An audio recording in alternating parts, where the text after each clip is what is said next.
পতাকা, কমান্ডারের পতাকা নিয়ে কাফেরদের ভিতরে, কাফেরেরা কত ছিল?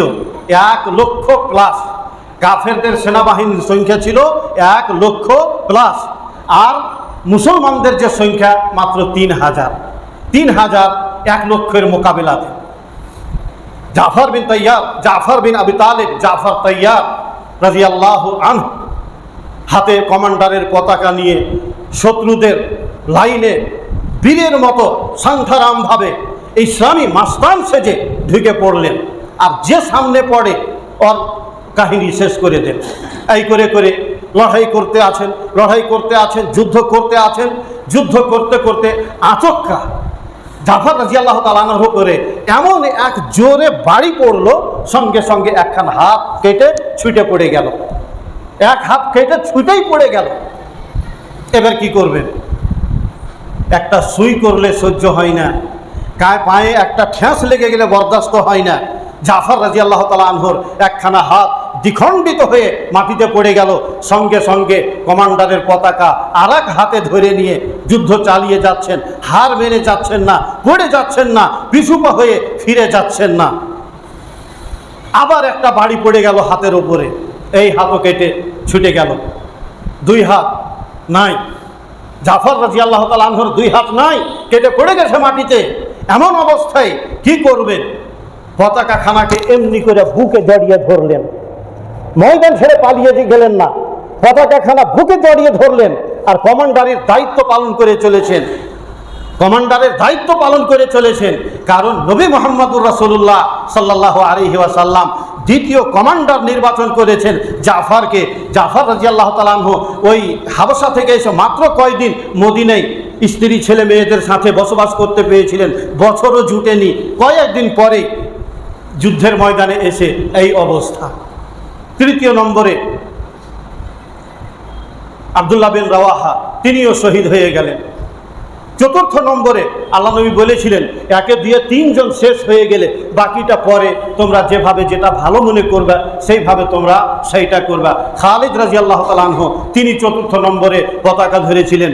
ওদিকে আর যাচ্ছি না, আমি বলতে চাইছি এই জাফর বিন আবু তালিব রাদিয়াল্লাহু তাআলা আনহু দায়িত্ব কিভাবে পালন করতে হয়। আজ যদি আমরা যুবকরা, মুসলমানরা এই ঘটনা থেকে শিক্ষা না নিতে পারি, তাহলে এটা আমাদের ব্যর্থতা। একজন সাহাবী, একজন আমাদের মতো রক্ত মাংসের মানুষ হাত কেটে পড়ে গেল, 1, 2, 2 খানা।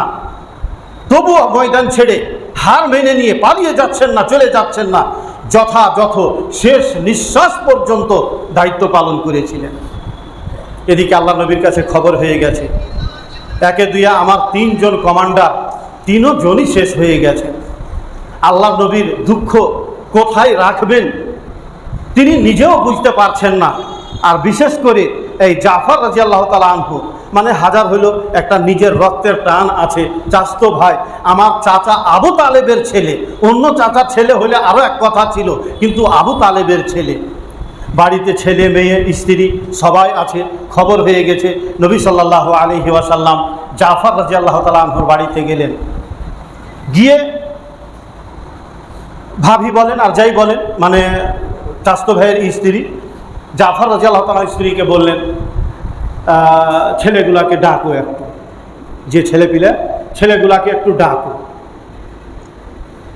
তো এদিকে স্ত্রী, ছেলে মেয়ে, তারা কেউ তো ঘটনাটা জানছে না যে এরকম শহীদ হয়ে গেছে, মারা গেছে। তারা সবাই আনন্দে খুশিতে আটখানা।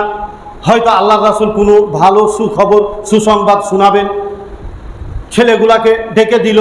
তো নিজের চাচা বা দাদা যেই হয়েছে সম্পর্কে, ছেলেগুলা খুশিতে আনন্দে আটখানা হয়ে আল্লাহ নবীর কোলে এসে ঝাঁপিয়ে পড়ছে। ও আগে যেছে, ও ভাবছে আমি আল্লাহ নবীর কোলে যেয়ে বসি। মা তাদেরকে সুন্দরভাবে গোসল করিয়ে, কাপড় পরিয়ে, সাজিয়ে কুজিয়ে রেডি করে দিয়েছে। আল্লাহ নবীর চোখ দিয়ে ঝরঝর করে পানি ঝরছে। আল্লাহ নবীর কান্না দেখে জাফর রাদিয়াল্লাহু তাআলা আনহুর স্ত্রী বুঝে গেলেন যে হয়তো ঘটনা অন্য কিছু। জিজ্ঞাসা করলেন, আল্লাহর রাসূল আপনি কাঁদছেন কেন? আল্লাহর রাসূল বলবেন একটু আমাকে? জাফরের ব্যাপারে কি আপনার কাছে কোনো খবর আছে? আল্লাহ রাসূল বললেন, হ্যাঁ খবর আছে, তারা মারা গেছে, ওখানে শহীদ হয়ে গেছে। আর যেমন এই কথা শোনা, কোথায় যাবি? আনন্দের পরিবেশ, আনন্দ মাখা বাড়িখানা অশ্রুতে ভরে গেল। এদিকে স্ত্রী কাঁদছে, যত আরমান আহ্লাদ করে বসে আছে স্বামী বাড়ি ফিরে আসবে, ছেলেরা রাস্তা তাকাইছে বাপ বাড়ি ফিরে আসবে, সবাই কান্না। আল্লাহ রসুল আর নিজেকে ওখানে ধৈর্য রাখতে পারলেন না, মানে ওখান থেকে আল্লাহ রসুল উঠে চলে গেলেন। যাওয়ার পরে বাড়ি গিয়ে ওই প্রথম দিন আল্লাহ রসুল বলেছিলেন, ইসনাউ তাআমান লি আলে জাফর, তোমরা সবাই জাফরের ছেলে মেয়েদের জন্য, পরিবারের জন্য খাবার রেডি করো, খাবার তৈরি করো, কারণ তাদের বাড়িতে বিপদ এসেছে, মারা গেছে। এই অবস্থায় তারা রান্না বান্না করে খাবে, এটা একটা বড় দুঃখজনক কথা। তো ওই দিনেই প্রথম আল্লাহ রাসূল বলেছিলেন, জাফরের পরিবারের জন্য তোমরা খাবার রান্না করো, খাবার পাক করো, খাবার তৈরি করো। তখন থেকেই বিধান আসলো যে যে বাড়িতে কোনো লোক মারা যাবে ওই বাড়িওয়ালাদের জন্য আত্মীয় স্বজনরা, পাড়া প্রতিবেশীরা খাবার তৈরি করে খাওয়াবে। বিপদের দিনে তাদেরকে যেন চুলহা না জ্বালাইতে হয়, রান্না বান্না না করতে হয়। আর এই জন্য সেদিন থেকে এটা বিধান কায়েম হয়ে গেল। আমাদের সমাজে তো উল্টো, বিয়ে বাড়ি, মরা বাড়ির মানুষরাকে গরু ছাগল জবাই করে মাছ রান্না করে খাওয়ানোর ব্যবস্থা করতে হয়, অনেক সমাজে আছে। তো যাই হোক, আমি যেটা বলতে চাইছিলাম, আল্লাহ নবীর দ্বীনকে মানুষের কাছে পৌঁছানোর জন্য, আল্লাহ নবীর দ্বীনকে কায়েম করার জন্য সাহাবায়ে কেরাম কি না করেননি, আর কিভাবে তিনারা দায়িত্ব পালন করেছেন। আমি আপনাকে হাত কেটে ফেলতে বলছি না, কিন্তু আল্লাহর দ্বীনটা কায়েম করার জন্য 10টা টাকা খরচ করে, একটু সময় দিয়ে, কিছুটা ঝঞ্ঝট ঝামেলা কষ্ট সহ্য করে একটুকুন কাজ তো আপনি করতে পারবেন। আপনি জানেন না, পৃথিবীর মাটিতে আল্লাহর জমিনে সবচাইতে ভালো কাজ যে কাজটা বলা যায়